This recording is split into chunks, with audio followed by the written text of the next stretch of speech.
이제 오늘부터는 출애굽기를 함께 읽어갈 시간이죠.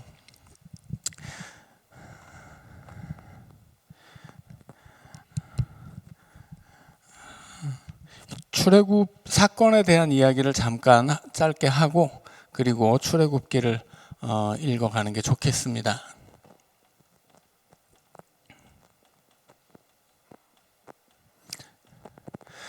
자, 책 자체 제목이 먼저 이제 출애굽기죠.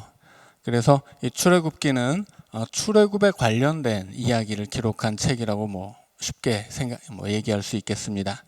이 출애굽이라고 하는 사건 자체는 구약 성경에서 말하자면 가장 중요한 사건이라고 할 수 있어요. 왜냐하면 이 출애굽 사건이 하나님이 보여주시는 구원 사건의 전형이기 때문입니다. 그러니까는 이 애굽에서 탈출하는 것이 출애굽이죠. 근데 애굽에서 이스라엘 백성들은 종 노릇을 하고 있었단 말이에요.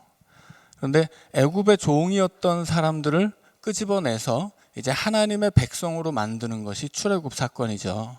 역사적으로도 이 출애굽 사건은 이스라엘 백성들에게는 굉장히 중요한 사건인데 이 구약 성경을 생각을 한다면 이게 이제 하나님의 창조에서 다윗까지의 역사이고 이스라엘의 멸망에서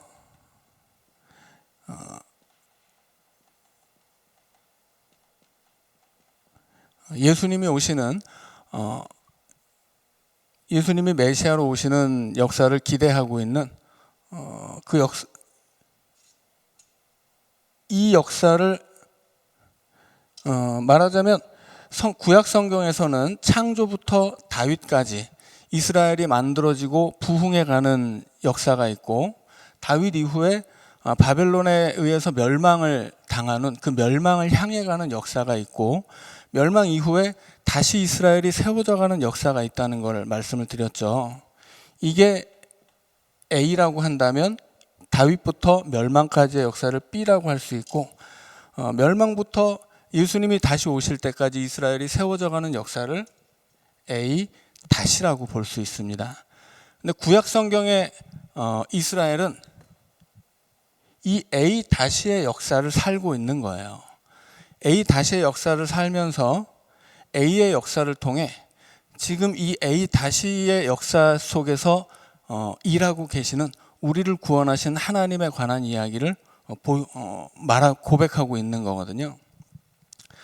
그래서 이 이스라엘 백성들은 구약 안에서 A 다시의 역사를 살면서 이 A의 역사를 보고 우리 하나님이 우리를 택하시고 우리를 세우시고 또 다윗까지 하나님의 백성으로서 온전히 설 수 있도록 그렇게 세워주셨고 그 과정에서 우리가 하나님을 버리고 우상을 섬기는 바람에 이 B의 역사를 통해서 우리가 망했고 이제 이 B의 역사를 반추하면서 그래 우리 하나님 잘 믿고 다시 세워진 이 나라를 정말 하나님 백성들의 나라답게 잘 세워가자. 그리고 하나님이 반드시 우리에게 다윗같이 위대한 왕을 보내주실 것이니 우리 기다리자. 이제 그렇게 고백하면서 살아가던 시기가 A 다시예요. 근데 이 A 다시의 역사를 살고 있었던 이스라엘 백성들에게 가장 중요한 그들이 기억해야만 하는 역사가 무엇이냐라고 한다면 이때 일어났던 출애굽 사건이에요. 자, 이스라엘 백성들에게 하나님이 출애굽기를 통해서 혹은 레위기를 통해서 신명기를 통해서 여러 가지 율법을 주시는데 그 중에 하나가 뭐냐면 3대 절기죠. 3대 절기예요. 이 3대 절기는 이스라엘의 이 농사의 절기와 맞물려 있는데 유월절, 맥추절, 그 다음에 초막절이죠. 유월절은 봄에 이제 봄이 됐을 때 지키는 봄에 지키는 절기인데 이 유월절은 보리가 처음 익을 때 지키는 절기예요. 그래서 유월절이 끝나는 마지막 무교절 마지막 안식일 다음 날이 초실절이라고 하죠. 초실절은 뭐냐면 제일 먼저 익은 보리 한 단을 하나님 앞에 바치는 것이고, 그날부터 하루하루를 세요. 그래서 49일까지 세고 50일째가 되면 이제 맥추절이 되는 겁니다. 맥추절이 되면 뭐예요? 밀을 거두는 거예요. 그래서 맥추절이 밀을 거두는 절기라면 이제 계절이 바뀌어서 이제 심었던 그 과실들을 거두는 날이 언제냐면 그때가 바로 초막절이에요. 그러니까는 이 이스라엘의 3대 절기는 다 그들의 농사 일정과 밀접한 관계가 있는데, 그러니까 이 농사와 맞물려서 하나님 앞에 절기를 지키는 것인데, 제일 처음에 지키는 유월절은 어떤 절기예요? 유월절은 하나님이 이스라엘을 애굽에서 끄집어 내시는 날. 하나님이 애굽의 바로를 칠 때 죽음의 사자를 보내서 그 애굽의 장자를 다 죽이는데, 이렇게 넘어간다 해서 이제 넘어갈 월을 써서 유월절이죠. 그래서 뭐 영어에서도 패스 오버예요. 지나가고 넘어가고. 자, 그래서 이 유월절은 하나님이 애굽의 백성들을 치고 이스라엘 백성을 구원하는 역사를 기억하게 하는 게 유월절이죠. 자, 그런데 우리는 그러면 유월절만 하나님의 그 출애굽의 역사와 관계가 있느냐 생각하는데 그렇지 않아요. 신명기를 보면 맥추절을 지키라고 할 때 내가 애굽에서 너희를 구원했으니까 그걸 기억하면서 맥추절을 지켜라, 그렇게 이야기합니다. 초막절은 어때요? 초막절은 과실을 거두는 추수절인데, 그때도 초막을 짓게 하는 이유는 뭐예요? 이스라엘 백성들이 애굽의 출애굽 이후에 광야에 살면서 초막 짓고 살았던 것을 기억하게 하는 게 초막절이거든요. 그래서 이스라엘 백성들이 지키는 3대 절기는 다 출애굽의 역사를 기억하라고 하는 거예요. 출애굽의 역사는 어떤 역사예요? 애굽의 바로의 노예였던 이스라엘 백성을 하나님 백성으로 만들기 위해서 그들을 구원해 내신 절기가 출애굽이죠. 이 출애굽을 통해서 이스라엘 민족이 이 역사 속에 나타나고, 그리고 애굽의 노예가 하나님의 백성이 되는 거예요. 그리고 노예로서 살고 있었던 사람들, 지금 이 노예로서 살고 있었던 사람들이 하는 게 오늘 함께 읽어갈 출애굽기 1장 11절을 보면 바로를 위하여 국고성 비돔과 라암셋을 건축하는 거예요. 이 사람들 지금 뭘 짓고 있어요? 성을 짓고 있죠. 우리가 창세기에서 성이 지어질 때마다 그건 어떤 거였어요? 그것은 다 죄악으로 가득한 성이었어요. 가인이 지었던 에녹성도 마찬가지고, 신할 동쪽으로 가던 노아의 후손들이 지었던 바벨 성읍도 죄로 가득한 곳이었죠. 창세기가 나왔던 이렇게 족보에서 볼 수 있는 뭐 성읍들도 마찬가지고, 창세기 안에서 성이라고 하는 것은 인간들이 모여서 죄를 쌓는 곳이 성이에요. 그런데 지금 이 애굽의 노예들이 바로를 위하여 국고성 비돔과 라암셋을 건축하고 있죠. 자, 그래서 이 애굽의 노예들이 지금 노예를 히브리어로 하면 아바드라고 합니다. 아바드의 명사형이 노예예요. 아바드의 동사형은 섬기다, 그리고 예배하다예요. 근데 섬기다라고 할 때는 노예의 노동을 이야기하는 것이고, 예배한다는 건 뭐예요? 하나님을 섬기는 거죠. 이 아바드라고 하는 말 자체는 노예라는 뜻인데, 이것이 동사형이 됐을 때 하나님을 목적으로 할 때는, 하나님이 목적으로 등장하면 이것은 예배한다가 돼요. 그런데 하나님이 목적어가 아닐 때 이 아바드는 그냥 섬긴다예요. 창세기 2장에서는 아바드가 나왔을 때 땅을 가는 것, 그것이 아바드였습니다. 그리고 출애굽기 1장에서는 14절에 보면 어려운 노동이라고 할 때 이 노동이 아바드예요. 그러니까 이 아바드라고 하는 것은 하나님이 목적이 아닐 때는 그냥 일하는 거예요. 일하는데 대부분의 인간이 행하는 아바드는 노예의 노동입니다. 특별히 출애굽기에서 이스라엘 백성들이 노예 상태에 있을 때 했던 것들은 뭐예요? 바로를 위해서 성을 짓는 거예요. 그러니까 바로의 노예가 되어서 죄악의 성을 짓는 것이죠. 그런데 하나님이 그들을 끌어내서 바로를 위해 집을 짓던 사람들을 하나님을 위해 성막을 짓게 합니다. 그리고 그때 이제 이스라엘 백성들은 바로의 노예가 아니라 하나님의 백성이 되어서 그들은 노예 노동을 하는 게 아니라 이제 하나님을 예배하는 민족이 되는 거죠. 이 출애굽이라고 하는 것은 그래서 그렇게 바로의 노예였던 사람들을 이제 하나님의 백성으로 만들고, 그리고 그저 노예로서 일하던 사람들을 하나님을 예배하는 사람으로 만드는 사건이에요. 그래서 이 출애굽이라고 하는 사건은 하나님이 자기 백성을 구원하는 사건이고, 이것이 구약 안에서는 하나님의 구원 사건의 전형이고 모델이기 때문에 가장 중요합니다. 신약으로 와서도 마찬가지예요. 신약으로 와서도 마태복음 같은 경우는 예수님을 제2의 모세로 그리고 있거든요. 그래서 이 출애굽기와 그 마태복음 5장까지의 기록은 출애굽기의 이 패턴과 굉장히 유사합니다. 그래서 제일 처음에 족보로 시작하죠. 출애굽기도 그렇고 마태복음도 그래요. 그리고 출애굽기에서 족보가 나온 다음에 어떤 사건이 나오냐면 이스라엘을 해방시킬 모세가 탄생하죠. 마태복음에서도 족보가 나온 다음에는 예수님의 탄생에 대한 기록이 있어요. 그리고 바로가 이스라엘을 박해하잖아요. 마태복음에서는 헤롯이 이스라엘을 박해합니다. 그리고 바로가 산의 아이들을 다 죽이라고 하죠. 마태복음에서도 예수님이 도망친 다음에는 이 헤롯이 산의 아이를 죽이는 사건이 나오죠. 그리고 모세가 애굽에서 도망친 것처럼 예수님도 애굽으로 도망을 치는 이야기가 나오고, 그다음에 이스라엘이 홍해를 건너는 것처럼 예수님도 세례를 받습니다. 자, 그리고 이스라엘이 광야에서 40년을 살게 되죠. 예수님도 광야에서 40일을 지내시게 돼요. 그리고 시내산에서 하나님이 율법을 주시잖아요. 예수님도 제자들을 끌고 산으로 가서 산상수훈을 가르쳐 주시죠. 그래서 이 마태복음은 이 출애굽기의 이 구조를 그대로 가지고 와서 예수님을 제2의 모세로 그린다고 하는 거예요.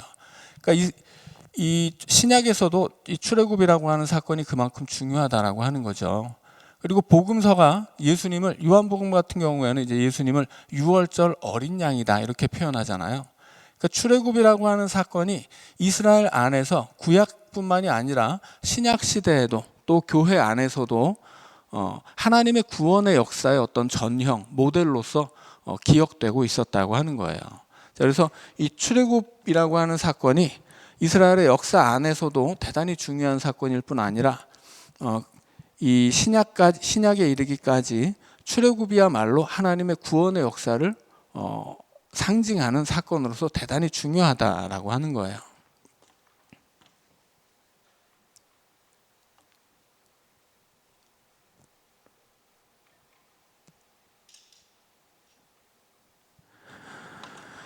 이제 창세기와 비교해 보자면, 창세기는 사람이 에덴 동산에서 쫓겨나죠.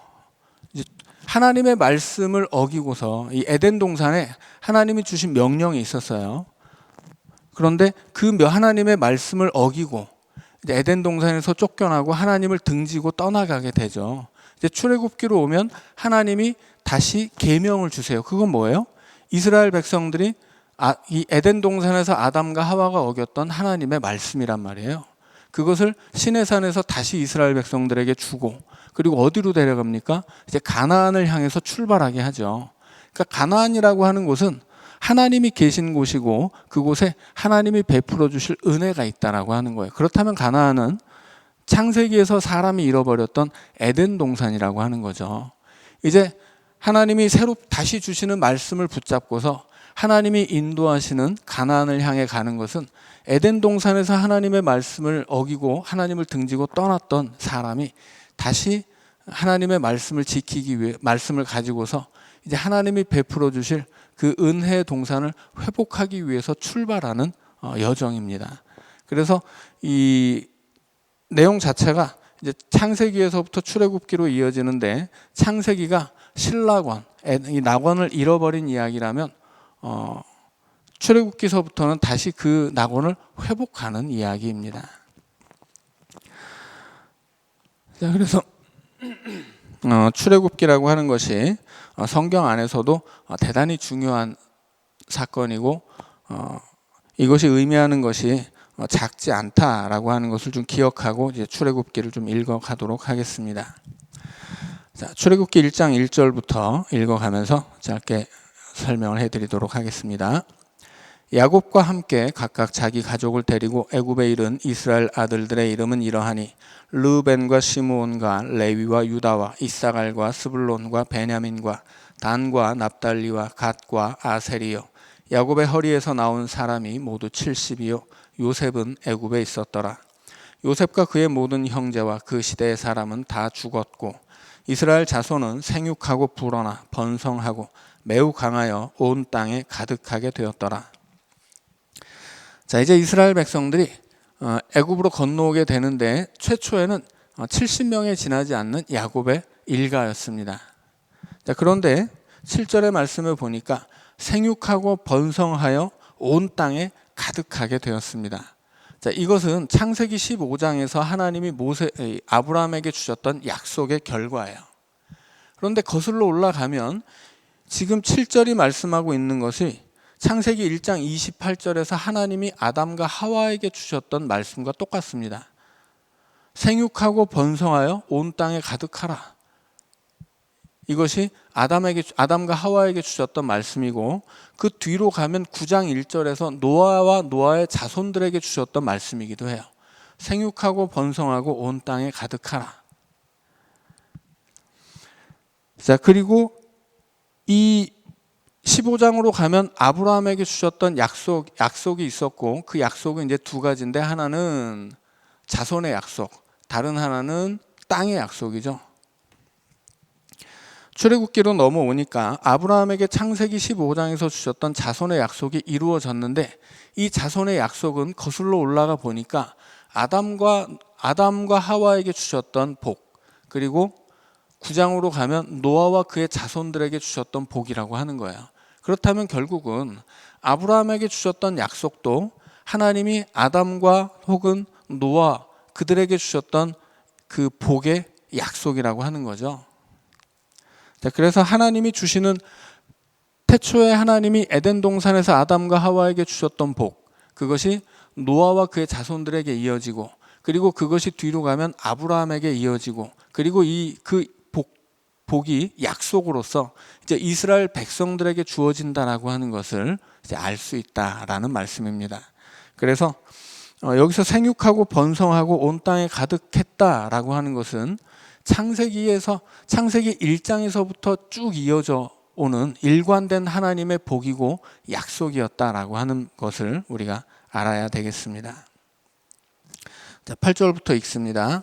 요셉을 알지 못하는 새 왕이 일어나 애굽을 다스리더니 그가 그 백성에게 이르되 이 백성 이스라엘 자손이 우리보다 많고 강하도다. 자, 우리가 그들에게 대하여 지혜롭게 하자. 두렵건대 그들이 더 많게 되면 전쟁이 일어날 때 우리 대적과 합하여 우리와 싸우고 이 땅에서 나갈까 하노라 하고. 자, 지금 애굽 사람들이 걱정하는 것은 뭐예요? 이스라엘 백성이 더 번성하면 안 된다 하는 것입니다.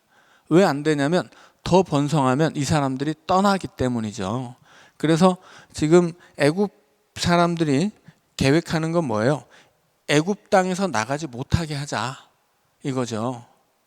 그런데 하나님은 분명히 아브라함에게 약속하셨죠. 가나안 땅을. 지금 아브라함 네가 살고는 이 땅을 너의 자손들에게 줄 것이고 400년 동안 외국에서 종노릇하게 되겠지만 내가 그들을 반드시 데리고 이 땅으로 데려오겠다라고 하는 거예요. 그리고 이 아브라함이 가나안 땅에서 하나님의 백성으로 살았던 것처럼 아브라함의 자손들도 아브라함이 살았던 그 가나안 땅에서 하나님의 백성으로 살게 하겠다라는 약속을 주신 거거든요. 그런데 그 약속을 정면에서 우리가 못하게 하겠다, 우리가 막겠다, 이렇게 지금 선언하는 것이 바로와 애굽의 계획입니다. 자, 11절 읽습니다. 감독들을 그들 위에 세우고 그들에게 무거운 짐을 지워 괴롭게 하여 그들에게 바로를 위하여 국고성 비돔과 라암셋을 건축하게 하니라. 그러나 학대를 받을수록 더욱 번성하여 퍼져나가니 애굽 사람이 이스라엘 자손으로 말미암아 근심하여 이스라엘 자손에게 일을 엄하게 시켜 어려운 노동으로 그들의 생활을 괴롭게 하니 곧 흙 이기기와 벽돌 굽기와 농사의 여러 가지 일이라. 그 시키는 일이 모두 엄하였더라. 자, 애굽 사람들이 이스라엘 백성을 자기 땅에 붙잡아 두려고 붙잡아 두기 위해서 했던 게 뭐예요? 그들을 노예로 삼고 중노동을 시키는 거예요. 나중에 이제 그 모세가 애굽에 찾아가서 바로에게 우리 민족 놔달라, 하나님 섬기게 하겠다 했을 때 바로가 조치했던 방식도 뭐예요? 노동을 더 중하게 하는 것입니다. 결국은 일을 많이 시켜서 딴 생각하지 못하게 하는 거예요. 근데 어떻게 보면 오늘 우리가 그렇죠. 오늘 세상 사람들이 주일이면 피곤해서 교회 가기가 싫어요. 일을 너무 많이 하니까. 그 마음에 해야 될 일이 막 가득하고 날마다 나를 막 쫓아다니는 일거리들이 많아서 그 일에 쫓기다 보면 우리가 하나님 백성으로 사는 것이 쉽지가 않습니다. 그래서 결국은 하나님의 백성들로 하여금 하나님의 백성답게 살지 못하게 하려는 이 하나님의 적대 세력들, 출애굽기에서는 그것이 바로이고 오늘 우리에게는 그것이 마귀이고 사탄이죠. 우리로 하여금 믿음의 삶을 살지 못하게 하고 하나님 백성답게 살지 못하게 하는 것, 그 가장 중요한 방법 중에 하나가 바로 많은 일을 시키는 거예요. 자, 그래서 옛날이나 오늘이나 우리로 하여금 하나님 백성답게 살지 못하게 하는 마귀의 계획이라고 하는 것, 그 수단이라고 하는 것은 뭐 이렇게 크게 다르지 않은 거죠. 자, 15절부터 다시 읽습니다. 애굽 왕이 히브리 산파 십부라라 하는 사람과 부하라 하는 사람에게 말하여 이르되 너희는 히브리 여인을 위하여 해산을 도울 때 그 자리를 살펴서 아들이거든 그를 죽이고 딸이거든 살려두라. 그러나 산파들이 하나님을 두려워하여 애굽 왕의 명령을 어기고 남자 아기들을 살린지라. 애굽 왕이 산파를 불러 그들에게 이르되 너희가 어찌하여 이같이 남자 아기들을 살렸느냐. 산파가 바로에게 대답하되 히브리 여인은 애굽 여인과 같지 아니하고 건장하여 산파가 그들에게 이르기 전에 해산하였더이다 하매 하나님이 그 산파들에게 은혜를 베푸시니 그 백성은 번성하고 매우 강해지니라.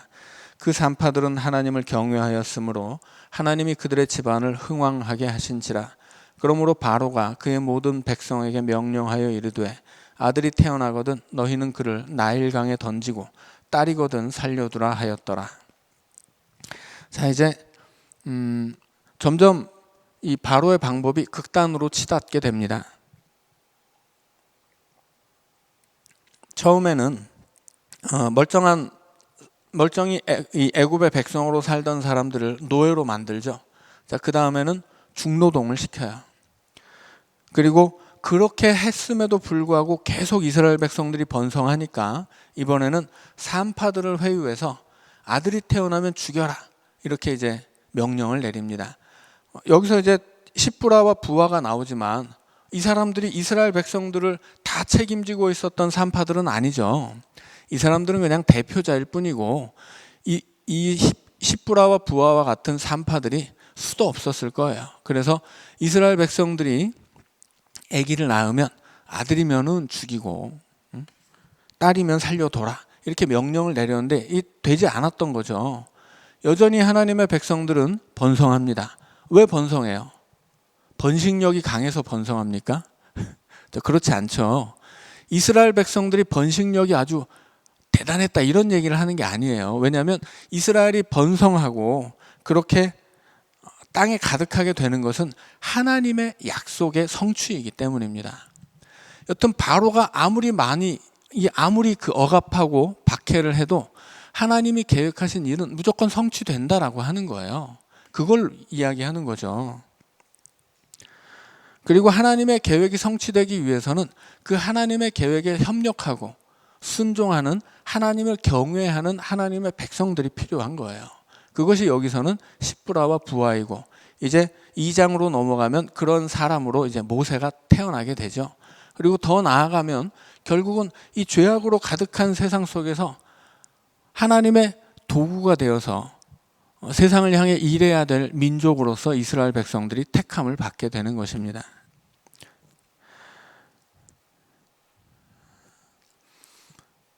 자, 이제 어찌되었건 이제 상황은 대단히 좋지 않죠. 이스라엘 백성들은 이제 남자가 태어나면 나일강에 버려야 되는 상황이 되는 거예요. 이제 이 바로가 아주 대놓고 이스라엘 백성들을 노예로 삼고 중노동을 시키고 아들이 태어나면 죽이는 짓까지 서슴지 않음으로써 이제 이스라엘 백성들은 애굽의 노예로 그대로 머물게 되지 않을까 하는 우려를 이제 낳게 되는 거죠. 이제 그런 상황이 된 것입니다.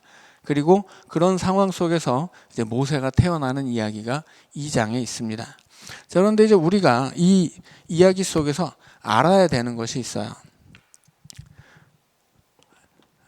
처음에는 모세의 이야기가 이제 2장에서 나올 텐데, 모세와 이스라엘이 불가분의 관계로 그려지고 있다라고 하는 거예요. 자, 지금 그 1장을 읽어보니까 어떻게 됐어요?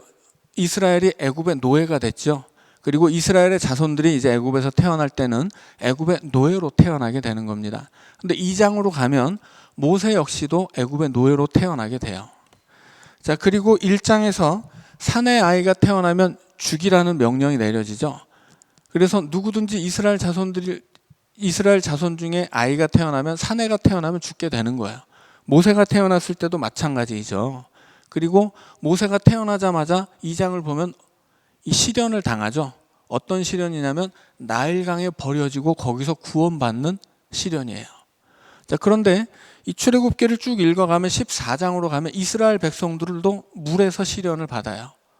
그게 뭐예요? 홍해의 사건이죠. 홍해가 가로막고 있고 뒤에서 애굽에 이제 군대가 쫓아오죠. 마치 모세가 태어났는데 바로의 명령에 의해서 나일강에 빠져 죽어야 됐던 것처럼 이제 이스라엘 백성들도 홍해 앞에서 바로의 군대가 쫓아오고 앞에는 바다가 있으니까 이제 죽게 생겼단 말이에요. 거기서 구원을 받죠. 이것은 마치 모세를 나일강에서 건지는 것처럼 하나님은 홍해에서 이스라엘을 건진단 말이에요. 자, 그 다음에 이제 이 2장을 우리가 읽어가면 모세가 애굽에서 탈출하죠. 그래서 어디로 가냐면 이 미디안 광야로 갑니다. 그리고 시내산에 도착하게 되죠. 이스라엘 백성들도 14장의 이야기를 이 19장부터의 이야기를 읽어보면 미디안 광야로 이제 가게 돼요. 그리고 거기서 시내산에 당도하게 되죠. 우리가 출애굽기 3장을 읽어보면 모세가 시내산에서 양을 치고 있죠. 거기 하나님이 임재합니다. 그리고 20장을 보면 하나님이 시내산에 임재하셔서 이스라엘 백성을 만난단 말이에요. 자, 그리고 그 출애굽기 4장으로 가면 이제 모세가 하나님 앞에 계속해서 막 하나님이 가라고 하는데 저는 못 가겠어요. 막 주저하고 변명을 대고 불성실한 모습을 보이죠.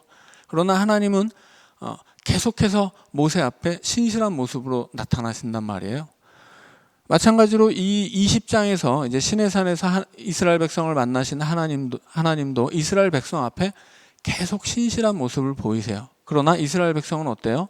모세가 보여주었던 것처럼 그렇게 주저하고 불순종하고 하나님 앞에 성실하지 못한 모습을 보인단 말이에요. 그래서 이 출애굽기에서 보여주는 모세의 모습은 출애굽기가 보여주는 이스라엘의 모습과 다르지 않다라고 하는 거예요. 그러니까 이 모세는 이 이스라엘 전체의 모습을 이스라엘 전체의 모습이 모세에게 투영되어 있다라고 하는 거죠. 자, 그래서 모세라고 하는 사람은 이스라엘을 해방하는 지도자일 뿐 아니라 그 이스라엘의 모습을 그대로 보여주는 사람이기도 하다라고 하는 거예요. 그래서 모세를 구원하는 사건은 이스라엘을 구원하는 사건이고, 그것은 오늘 우리에게는 이제 하나님의 백성들을 구원하는 사건이 되는 거죠. 그래서 모세에게 일어난 사건이 단순히 모세만의 사건이 아니라 그를 통해서 이스라엘을 구원하신 하나님의 모습을 보여주시는 것이고, 그것이 오늘 우리에게는 오늘의 하나님 백성인 우리를 구원하는 사건이다라고 하는 것을 좀 이해하고 이제 읽어야 되겠습니다. 자, 이제 어느새 30분이 지나서 여기까지 하고 이제 3분 정도 쉬었다가 이제 2장을 읽어가도록 하겠습니다.